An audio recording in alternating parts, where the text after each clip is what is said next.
L'inspecteur Finch entra dans le salon, portant un télégramme de laboratoire. Son expression avait complètement changé. « Qu'est-ce que c'est » demanda Hastings. Finch regarda Poirot. Les traces de cyanure dans le flacon du docteur Val. Oui. Ce ne sont pas les mêmes poisons que ceux utilisés pour tuer Lady Evelyn.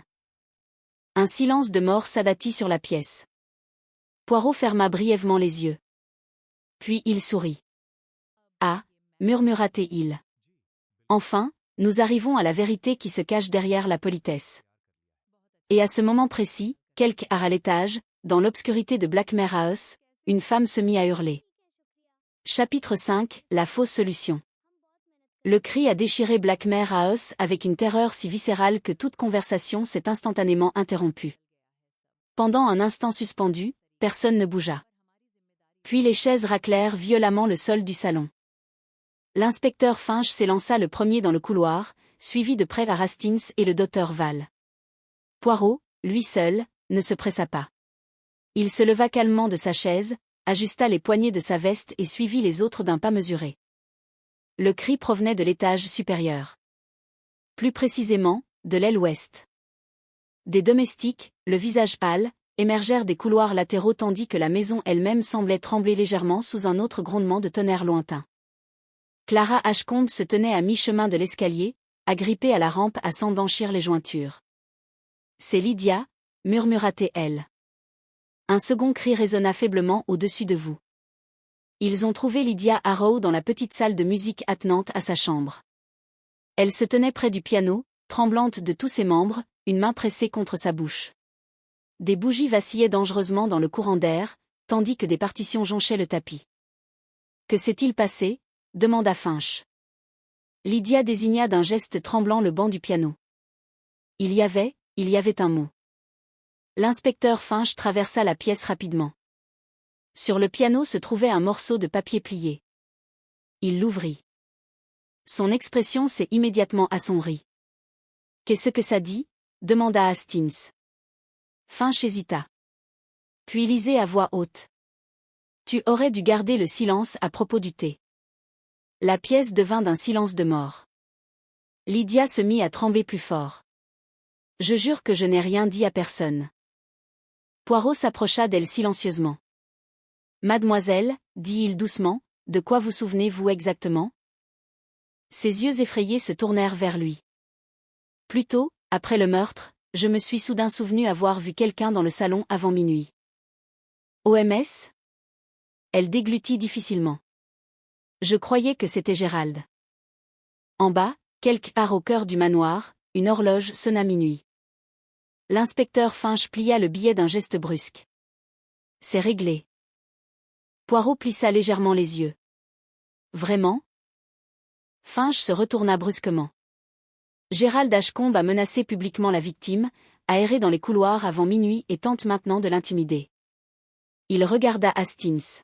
« Je porte plainte contre lui. » Mais le mot pourrait avoir été placé là exprès, protesta Hastings. Finch renifla.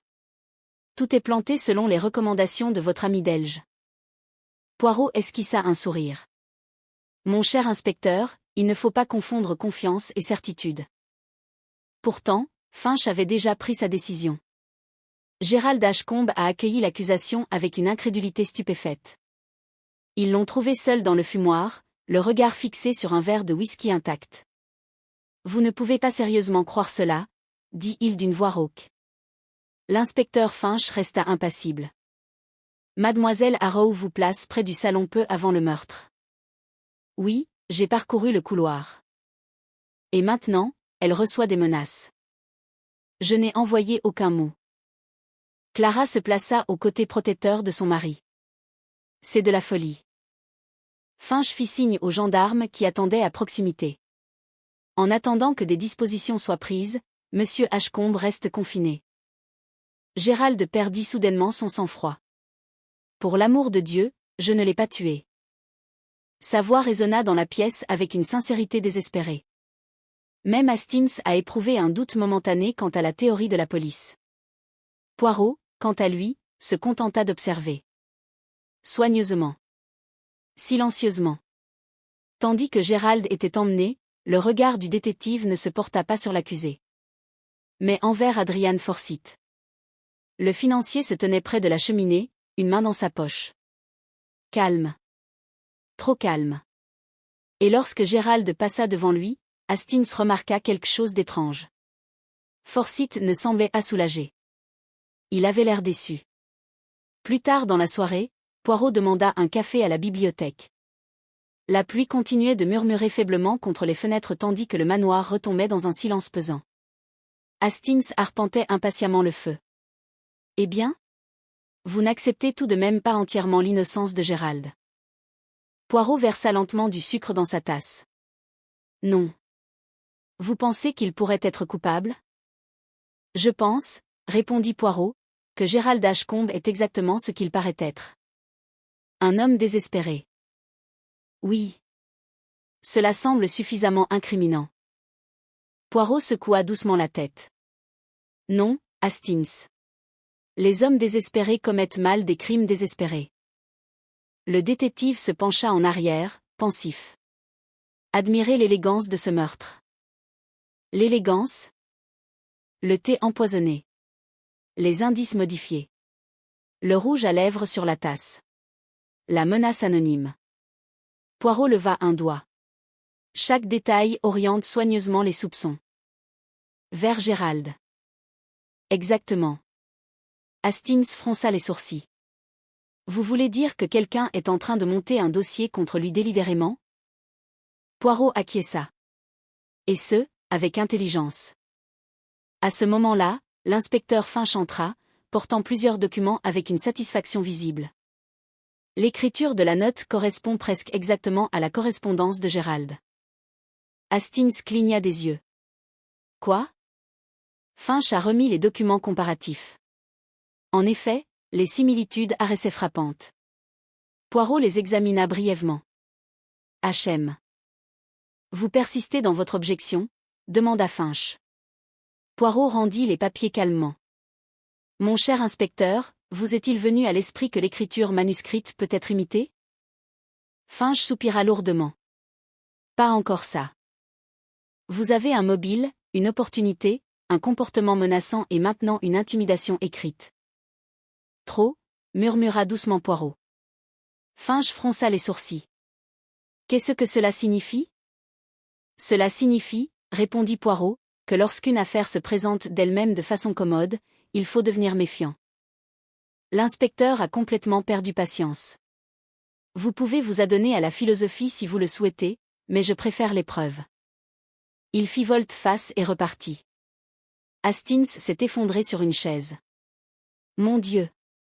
Si Gérald n'est pas coupable, quelqu'un a tout fait pour le piéger. Poirot esquissa un léger sourire. Oui. Et vous savez qui ? Pas encore. Mais vous vous en doutez. Le regard de Poirot se porta sur la fenêtre plongée dans l'obscurité de la pluie. Je soupçonne plusieurs choses. Telles que ? Le meurtre de Lady Evelyn a commencé des années avant qu'elle ne boive le poison. Hastings fixa du regard. Cela n'a aucun sens. Non ? Alors considérez Edward Ashcombe. Le frère qui se serait suicidé ? Poirot hocha lentement la tête. Lady Evelyn a reçu un avertissement hier soir concernant Edward.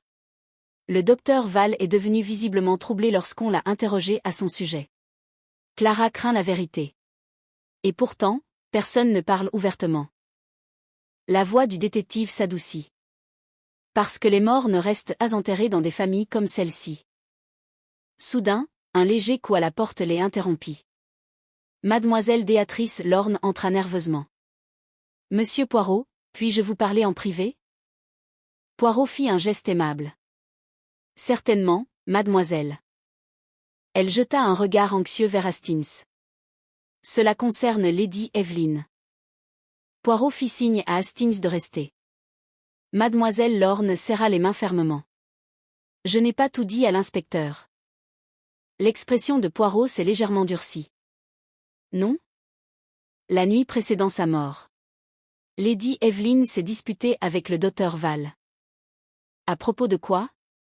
Elle l'a accusé de trahison. Poirot se pencha en avant.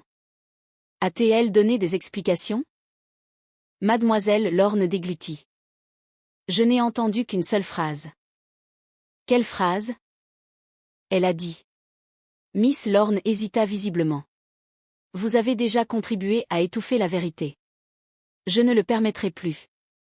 Un silence pesant régnait dans la bibliothèque. Les yeux de Poirot s'illuminèrent intensément. Et le docteur Val? Il a dit que la mort d'Édouard ne devait plus jamais être évoquée. Hastings sentit un frisson lui parcourir lentement l'échine. Poirot se leva immédiatement. Merci, mademoiselle. Après son départ, Hastings harla à voix basse. Vous pensez qu'Édouard a été assassiné? Poirot s'avança lentement vers la cheminée. Non. Et ensuite? Poirot fixa les flammes. Je pense qu'Édouard Ashcombe a découvert quelque chose. Quoi? L'expression du détective s'assombrit subtilement. L'identité d'un tueur. À ce moment précis, des pas tonitruants ont soudainement retenti dans le couloir extérieur. La porte de la bibliothèque s'ouvrit brusquement. Un domestique terrifié entra en titubant. Inspecteur Finch, rapidement, monsieur. Qu'est-ce que c'est? Demanda Hastings. Le visage du domestique était devenu presque gris. C'est monsieur Gérald Ashcombe. Poirot se retourna brusquement. Et lui? Le serviteur avait du mal à respirer. Il est parti. Un silence brutal s'abattit sur la pièce. L'inspecteur Finch apparut quelques instants plus tard derrière le domestique, furieux et pâle.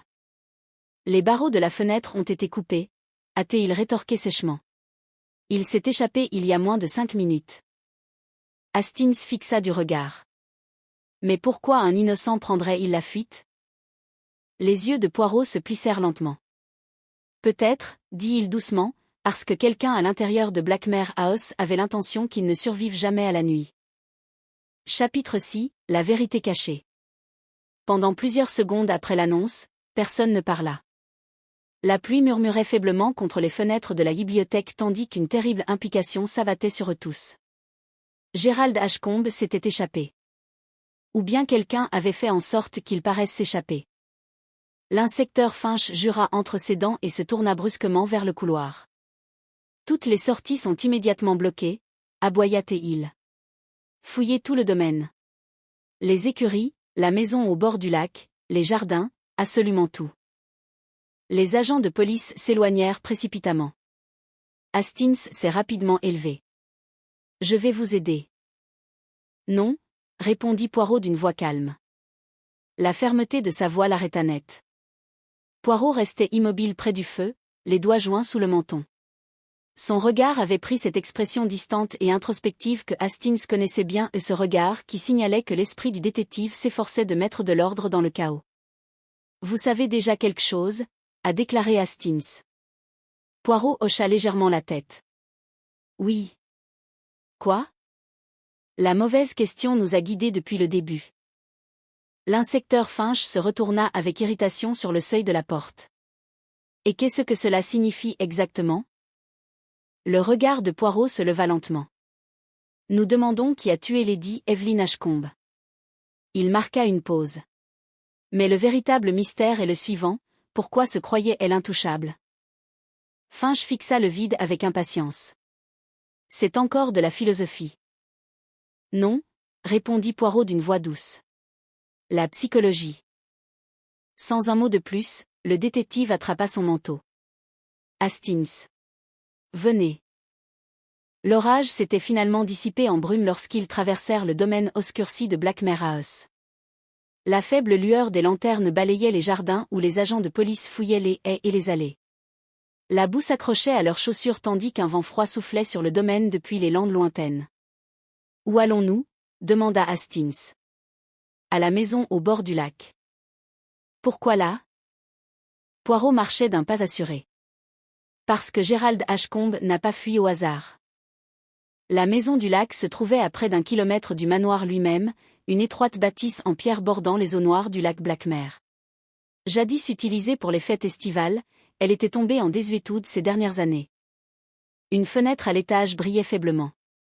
Hastings serra plus fort la lanterne. Il y a quelqu'un à l'intérieur. Poirot s'approcha silencieusement de la porte. Puis il s'est arrêté. Écoutez. Voix.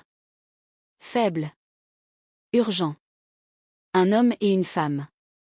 Hastings a immédiatement reconnu Clara Ashcombe. Tu n'aurais jamais dû venir ici, murmura T.L. désespérément. Gérald répondit d'une voix rauque.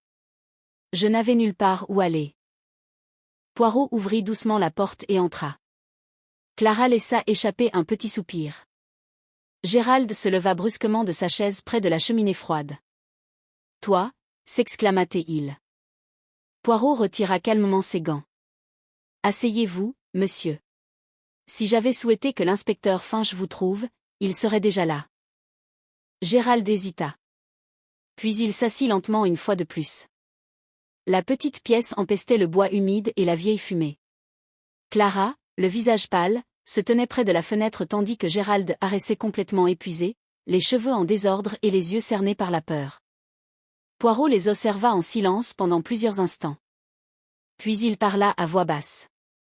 Vous croyez que quelqu'un veut vous tuer? Gérald fixa le vide. Oui. Pourquoi? L'homme perdit soudainement son sang-froid. Parce que je sais ce qui est arrivé à Édouard. Ces mots ont frappé la pièce comme un coup de pistolet. Clara ferma brièvement les yeux. Poirot resta parfaitement immobile. Enfin, murmura T.il doucement. La vérité approche. Gérald enfouit ses mains tremblantes contre son visage. Mon frère ne s'est pas suicidé. Hastings inspira brusquement. Vous en êtes certain? Oui.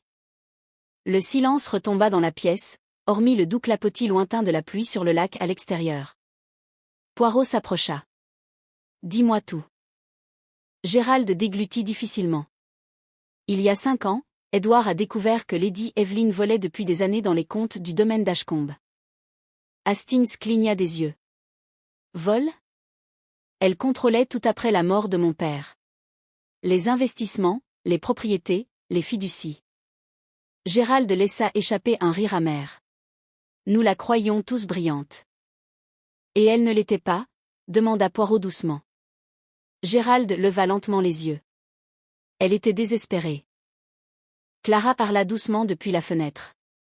Lady Evelyn avait d'énormes dettes privées. Poirot hocha légèrement la tête, sans surprise.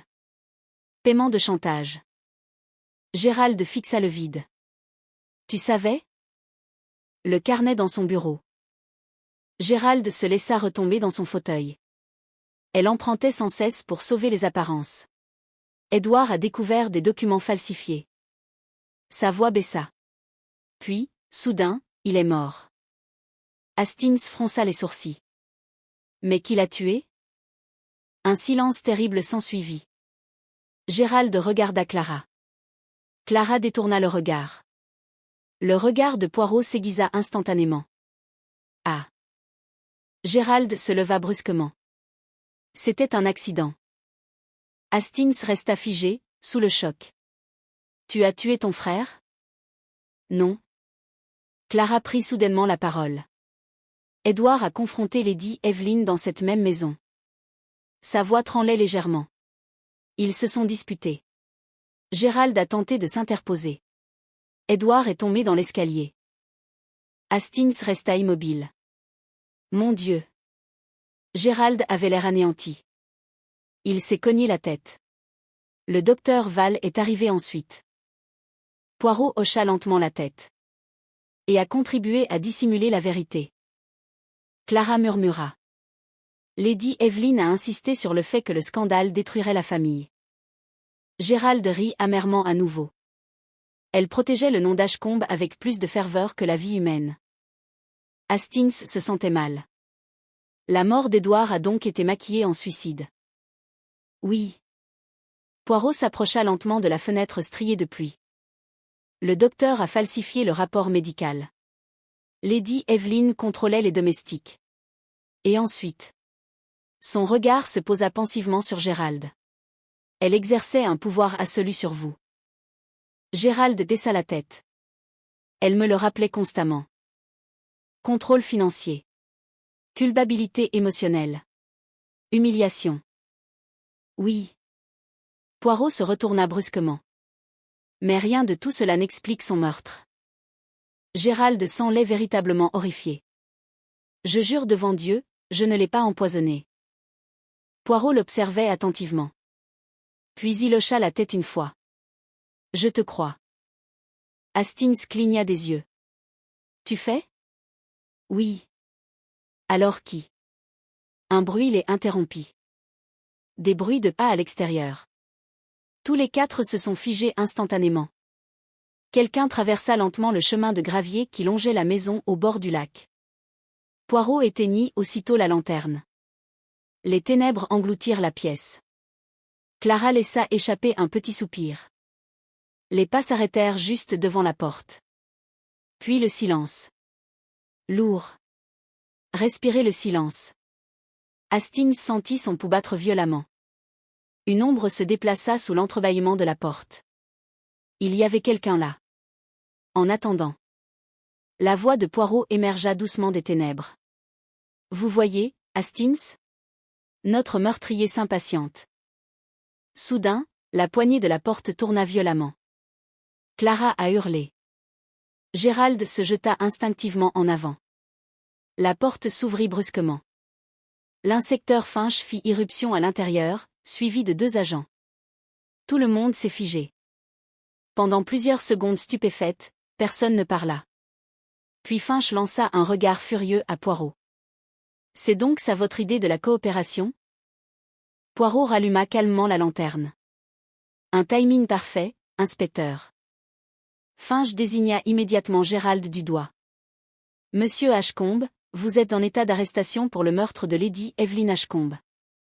Gérald pâlit. Vous ne comprenez pas. Oh, je comprends parfaitement. Poirot s'est interposé silencieusement entre eux. Non, dit-il doucement. Vous ne le faites pas. Finch lança un regard noir. J'en ai assez entendu des mensonges de cette famille. Mais ce n'est pas le bon mensonge, répondit Poirot. Un silence suivit. Puis le détective se tourna lentement vers Clara Ashcombe. Et pour la première fois depuis son arrivée à Blackmare House, Hastings vit une véritable tristesse entrer dans les yeux de Poirot. Madame, dit Poirot d'une voix calme, vous avez fidèlement protégé votre mari. Clara le fixa du regard. Oui. Mais maintenant, poursuivit Poirot d'une voix douce, vous devez le protéger une dernière fois. Son visage s'est complètement décoloré. Hastings sentit soudain un frisson glacial lui parcourir la poitrine. La voix de Poirot devint presque insupportablement douce. Parce que la personne qui a assassiné Lady Evelyn. Il fit une pause. Est dans cette maison ce soir. Et quelque art derrière eux, dissimulé dans l'obscurité au-delà du lac recouvert de pluie, une silhouette observait silencieusement les fenêtres de la maison au bord du lac. Chapitre 8, la révélation finale. Personne ne bougea dans le salon. Le feu brûlait faiblement à présent, projetant des ombres inquiétantes sur les murs de Blackmare House, tandis qu'un silence pesant pesait sur chaque âme présente. Adrian Forsyth se tenait près du meuble bar, une main posée légèrement contre son bord poli. Mais l'assurance élégante qui l'avait protégé tout au long de l'enquête avait disparu. Pour la première fois, Hastings vit de la peur dans les yeux de cet homme. Pas paniqué. Pas le désespoir. Quelque chose de plus froid. La peur d'être exposé. Poirot resta immobile près de la cheminée, les pinces à sucre en argent brillant faiblement dans sa main. L'inspecteur Finch fit un pas en avant. Je vous conseille de ne pas tenter de quitter la pièce, monsieur Forsyth. Adrian esquissa un sourire faible et sans humour. Vous aimez vraiment le théâtre? Poirot inclina légèrement la tête. Oui, dit-il doucement. Parce que le meurtre lui-même est un théâtre. La pièce resta parfaitement immobile. Poirot poursuivit alors.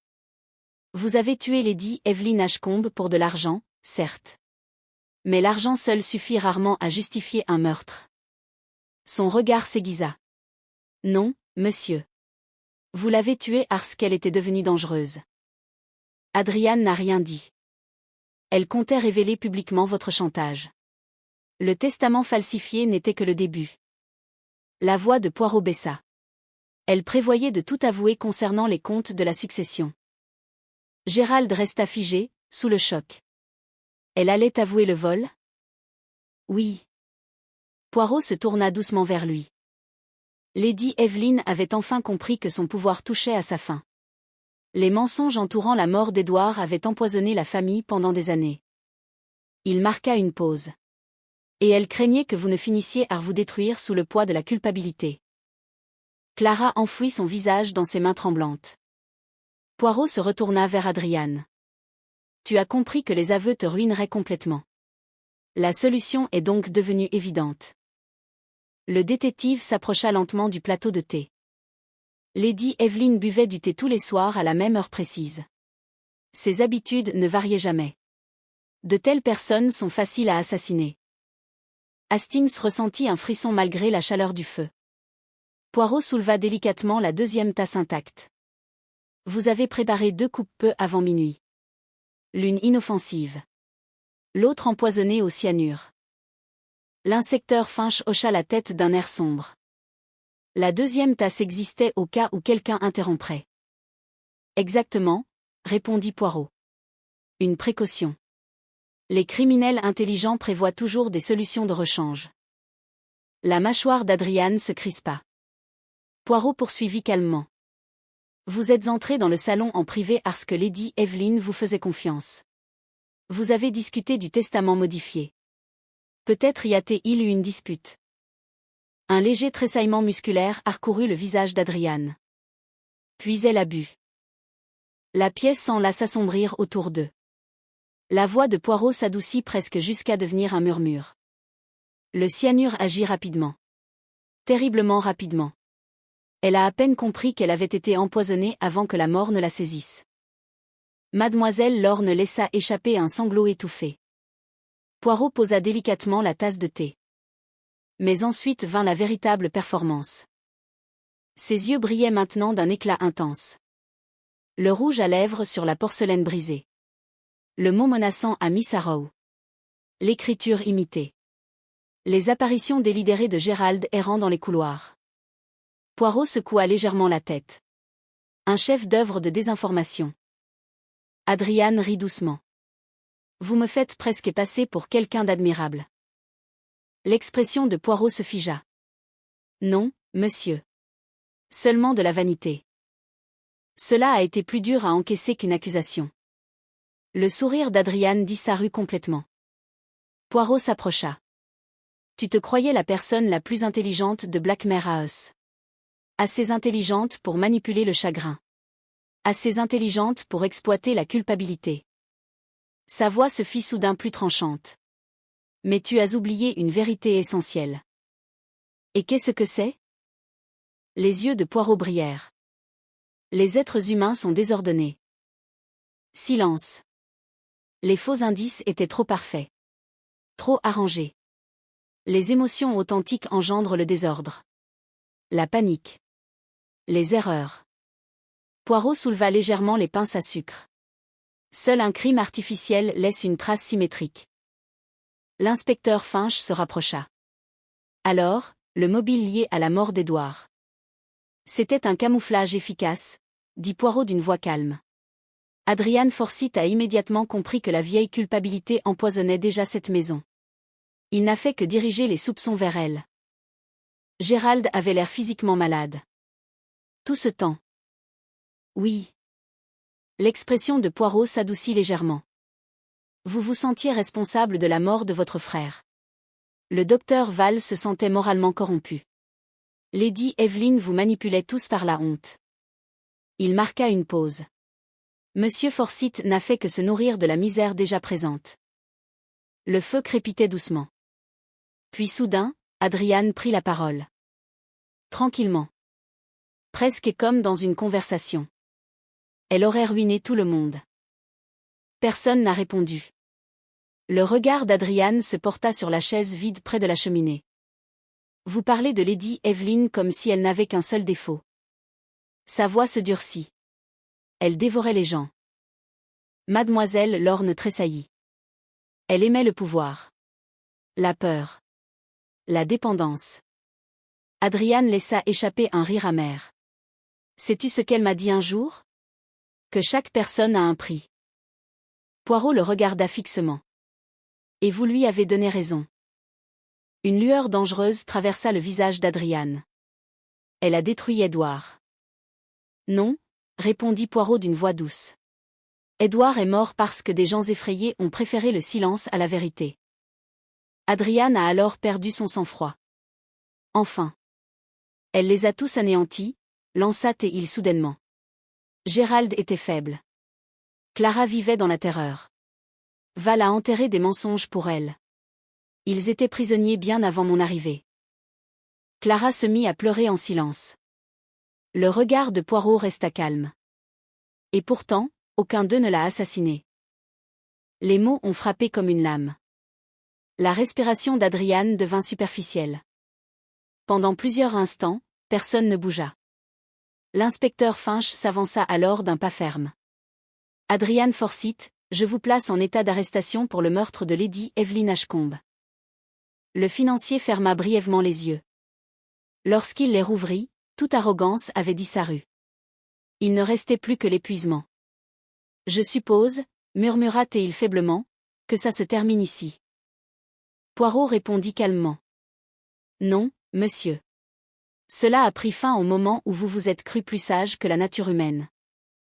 Finch fit un signe de tête en direction des agents qui attendaient devant la porte. Ils s'approchèrent avec précaution. Adrian n'opposa aucune résistance. Alors qu'il l'escortait hors du salon, il s'arrêta un instant près de Clara Ashcombe. Tu aurais dû laisser le passé enfoui, dit-il doucement. Clara le fixa du regard, les larmes aux yeux. Non, répondit Poirot avant qu'elle n'ait pu parler. C'est le passé enfoui qui a tué Lady Evelyn. La porte se referma derrière le meurtrier. Un silence suivit. Lourd. Épuisé. La terrible tension qui s'était emparée de Blackmare House depuis des jours sembla soudain s'effondrer sur elle-même. Mademoiselle Lorne pleurait en silence près du feu. Le docteur Val retira ses lunettes, les mains visiblement tremblantes. Gérald Ashcombe s'affaissa lentement dans un fauteuil, comme si ses forces l'avaient complètement abandonné. L'inspecteur Finch expira bruyamment. Eh bien, marmonna-t-il, je suis damné. Poirot esquissa un léger sourire. Une situation compréhensible, inspecteur. Pour la première fois depuis le meurtre, un bref murmure de rire forcé parcourut la pièce. Petit. Humain. Nécessaire. Aux alentours de minuit, Hastings trouva Poirot seul sur la terrasse surplombant les jardins obscurs. Les nuages d'orage s'étaient finalement dissipés. Le clair de lune argentissait les haies humides et les sentiers de pierre tandis qu'une brume légère dérivait sur le lac au loin. Poirot se tenait là, les mains jointes derrière le dos, le regard perdu dans la nuit. Eh bien, dit doucement Hastings, une autre victoire remarquable. Poirot ne répondit pas immédiatement. Puis il soupira doucement. Victoire? Vous avez trouvé la solution. Oui. L'expression de Poirot demeura pensive. Mais on ne célèbre pas de telles choses. Hastings le rejoignit à la balustrade de la terrasse. En contrebas, Blackmare House se dressait enfin, silencieuse. Fini les secrets chuchotés à huis clos. Plus de manipulation. Plus de peur. Pourtant, cette paix était étrangement empreinte de tristesse. Poirot parla doucement dans l'obscurité éclairée par la lune. Les familles, à Hastings, elles sont capables d'une extraordinaire tendresse. Ses yeux s'abaissèrent légèrement. Et d'une extraordinaire cruauté. Une légère brise nocturne les enveloppait. Lady Evelyn pensait que le contrôle permettait de maintenir l'ordre. Adrian Forsyth pensait que l'intelligence excusait la corruption. Gérald pensait que la culpabilité exigeait le silence. Poirot secoua tristement la tête. Et ainsi, le poison a commencé bien avant le thé. Pendant un moment, aucun des deux hommes ne parla. Hastings esquissa alors un léger sourire. Et que va devenir Blackmare House maintenant? Poirot jeta un coup d'œil en arrière vers les fenêtres obscures du manoir. Enfin, dit-il doucement, peut-être que la vérité réside ici. Bien plus bas, quelque part dans le parc de Blackmare House, La vieille horloge commença lentement à sonner minuit. Une note à la fois. Claire. Solitaire. Finale. Et tandis que les échos s'estompaient dans le calme de la nuit anglaise, Hercule Poirot restait immobile sous le clair de lune, petit, immaculé et infiniment pensif, tandis que les ombres du meurtre relâchaient enfin leur emprise sur Blackmare House.